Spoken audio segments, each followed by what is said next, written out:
तर मित्रांनो, तपत्या उन्हामध्ये मी सोलकढी बनवले, मस्त थंडगार चिल आणि या गरमीला राहत देणारी.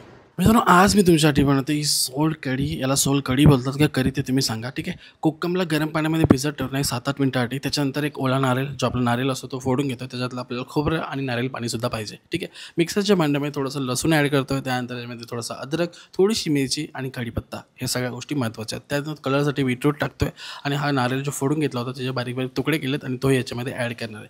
मित्रांनो, हे सगळं टाकल्यानंतर जो कोकम आपण भिजत ठेवलेलं त्याचं पाणी याच्यामध्ये ॲड करायचं आहे. आता एक्झॅक्टली हीच रेसिपी आहे की काय ते तुम्ही कमेंट करून सांगा, कारण का कोकणामध्ये थोडी पद्धत वेगळी असू शकते. त्यानंतर थोडंसं नॉर्मल पाणी टाकलं इथे, त्याच्यानंतर ॲड करतो त्याच्यामध्ये तुला कोकोनट वॉटर, जो आपण मगाशी फोडला होता. त्यानंतर मिक्सरमध्ये पूर्ण अशी याची फाईन पेस्ट तयार करून घ्यायची आहे. मित्रांनो, एवढ्यावरती नाही आहे, पुढे अजून आपल्याला थोडी प्रोसेस करायची आहे. त्यानंतर एका फडक्यामध्ये, सुती फडक्यामध्ये हे सगळं जो आपण पेस्ट तयार केली ती ॲड करा. आपल्याला वाटत असेल पण याच्यामध्ये 2 ग्लास प्रॉपर होतील, कारण की त्याच्या आतमध्ये खूप सारं पाणी आहे, जी सोलकढी असणार आहे.